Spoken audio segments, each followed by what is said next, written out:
दोस्तों, आपको क्या लगता है जीवन में हमारे जितने दुख हैं, परेशानी है, अवसाद हैं, जितनी निराशा है, उसका मेन एक्यूज कौन है? वो कारक जिसकी वजह से हमें इतनी सारी परेशानियां झेलनी पड़ रही हैं। अगर हम ध्यान से देखें तो उस परेशानी का निवारण हम बाहर ढूंढते हैं। पूरी दुनिया में हर व्यक्ति में तलाश करते हैं कि किसके सर पे ठीकरा फोड़ा जाए। जब हमें कोई नहीं मिलता जमाने में तो हम ऊपर वाले पे ठीकरा फोड़ देते हैं कि भाई उसने मेरे साथ किया। लेकिन अगर उसका ढंग से अवलोकन किया जाए तो समझ में आ जाएगा कि हमारी सारी परेशानियों में, सारी समस्याओं का मूल कारण, मूल अवयव हम स्वयं हैं। जी हाँ, ये बात सुनने में बड़ी चुभती है कि यार मैं अपना बुरा क्यों करना चाहूँगा। मैं तो अपने आप से इतना प्रेम करता हूँ, मैं सबसे ज़्यादा अपने आप को चाहता हूँ और सारी चीज़ें सही करना चाहता हूँ। सारा सुख, सारा आनंद मैं प्राप्त करना चाहता हूँ। मैं तो भले के लिए करता हूँ सब कुछ। लेकिन इसको समझने के लिए मैं एक छोटी सी कहानी सुनाता हूँ। हम जीवन के पथ पर चलते चले जाते हैं, आगे बढ़ते चले जाते हैं। बहुत लंबा रास्ता है, देखा जाए तो, हमारी नज़रों से देखा जाए तो वो बहुत लंबा रास्ता है, उथल पुथल से बड़ा हुआ।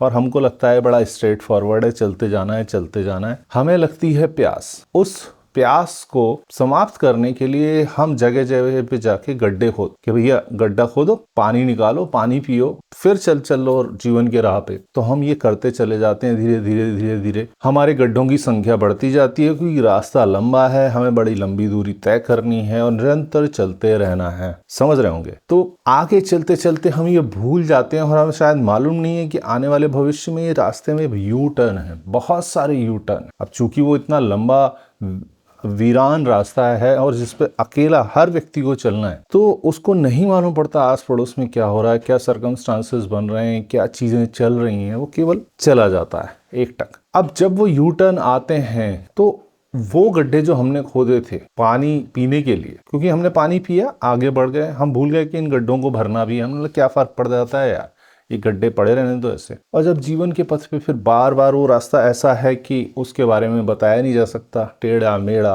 कैसे भी चलता है परिस्थितियों अनुसार। तो जब वो टेढ़े मेढ़े रास्ते में वापस आते हैं और वापस हमें वो गड्ढे दिखाई देते हैं, तो उन गड्ढों में हम गिर जाते हैं और वो हमारी परेशानी का सबब बनते हैं। और हम समझ में आता है कि हाँ यार, ये सब गड्ढे हमने खोदे थे तो हमें ये बंद भी कर देने चाहिए थे, मिट्टी डाल देनी चाहिए थी, समतल कर देते भूमि, तो अब ये हमें परेशानी नहीं होती। लेकिन हम बिना ये सोचे, बिना ये समझे, बिना ये बूझे, क्योंकि उतना ज्ञान भी नहीं होता, हर चीज़ पहली बार हो रही होती है प्रत्येक व्यक्ति के जीवन में।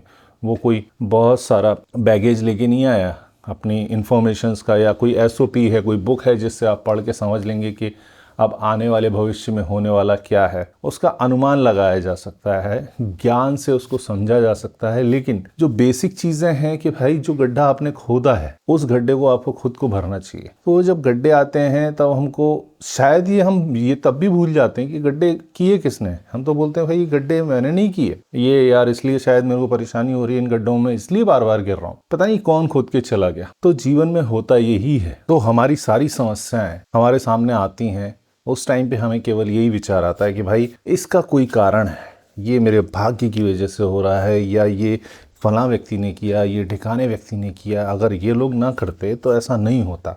कोई ऐसी शक्ति है जो मेरे साथ बुरा करना चाहती है। अगर हम थोड़ा सा डिग डाउन करेंगे उस समस्या के ऊपर तो देखेंगे कि भैया उसके मूल में हम स्वयं बैठे हुए हैं। दुनिया की कोई भी परेशानी जो आपके जीवन में आई है, वो 99.9% उसके जड़ में आप स्वयं बैठे होंगे, उसका कारण आप स्वयं होंगे। और जिस क्षण हम ये महसूस कर लेते हैं, या ये हम ये समझने का प्रयास करें कि यार ये किस वजह से हो रही है, और इस पे एनालाइज करना चालू कर दें, तो आधी समस्या वहीं सॉल्व हो जाती है। क्योंकि आपने मान लिया कि, और ये जान लिया कि यार ये तो मैंने ही किए थे गड्ढे यार। और जब हम ये आत्मसात कर लेते हैं, मान भर लें, और केवल इतना मानना ही इस समस्या को आधा कर सकता है कि हम मान लें कि हाँ ये गलती जो थी वो मेरी थी, जिस वजह से मुझे ये परेशानी हो रही है, तो आधी समस्या वहीं सॉल्व हो जाएगी। आधी इसलिए सॉल्व हो गई क्योंकि आपने मान लिया कि मैं इसका कारण हूँ, मूल कारण। तो भाई आगे के लिए आपने ये अपने आप को सचेत कर दिया, अपने दिमाग में ये टूल बैठा दिया कि वो आगे प्रॉब्लम जो आप खड़ी करने वाले होंगे तो वो सचेत कर देगा कि बॉस रुक जाओ, ठहर जाओ। आगे की बुराइयों से, आगे की मुश्किल हालातों को क्रिएट करने से पहले आपका दिमाग अलार्म बजाएगा, आपका अंदर से आवाज आएगी कि भाई ये चीज नहीं करनी, ये गड्ढा नहीं खोदना, आगे चल के हो सकता है बड़ी परेशानी हो जाए। तो आने वाली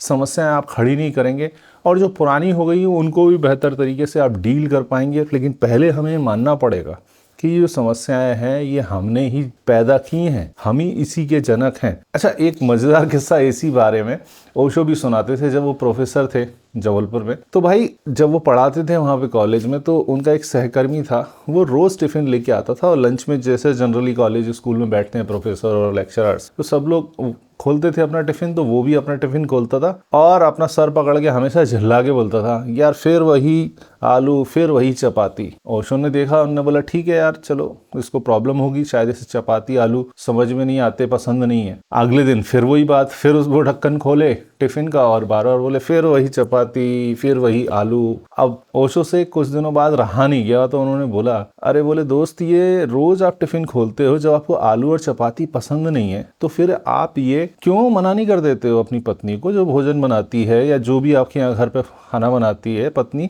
उसको मना कर दीजिए, क्योंकि बाहर का था वो लेक्चरर। तो उस लेक्चरर ने ओशो को देखा और बोला, कौन सी पत्नी भाई, मैं शादीशुदा नहीं हूँ, ये तो मैं खुद बनाता हूँ सुबह खाना। तो मतलब कहने का तात्पर्य ये है, हास्यास्पद है, लेकिन एक लाइटर नोट पे मैं समझाना चाहता था, हम जो कर्म जानबूझ के अपनी अपेक्षाओं की वजह से, अपनी आकांक्षाओं की वजह से करते हैं कि हाँ यार मुझे किक मिल रही है, मुझे मज़ा आ रहा है, मुझे ये काम करना ही करना है, हम वो करते हैं वशीभूत होके, अपनी इच्छाओं से, अपनी इंद्रियों से वशीभूत होकर जो कार्य करते हैं, और कालांतर में वो कार्य घूम के हमारे सामने खड़े हो जाते हैं कि भैया जो तुमने बीज रोपा था उसकी समस्या अब ये खड़ी हुई है, वो तुमने खुद पैदा किया था अपनी इच्छाओं की वजह से, अपनी उत्कंठाओं की वजह से, जो परेशानी आपने क्रिएट की थी, अब वो आपके सामने खड़ी है। लेकिन हम उसे छुटला देना चाहते हैं, हम सर पकड़ के वही उसी की तरह के, यार फिर से ये समस्या खड़ी हो गई, फिर वही चपाती, फिर वही आलू। तो बहुत समस्याओं को निपटाने का सबसे सरल तरीका है कि पहले तो हम ये मान लें कि ये हम लोगों ने ही परेशानी खड़ी की है, इसके निर्माता हम स्वयं हैं, अपने दुखों के निर्माता हम स्वयं हैं। तो जाके वो परेशानियां सॉल्व होंगी। हमें मानना पड़ेगा, हमें स्वीकारना पड़ेगा कि हमारी गलतियों का परिणाम ही हम भुगत रहे हैं भविष्य। तो भाई उन गलतियों को सुधारने में यही एकमात्र तरीका है जो सबसे ज़्यादा आपकी सहायता कर सकता है।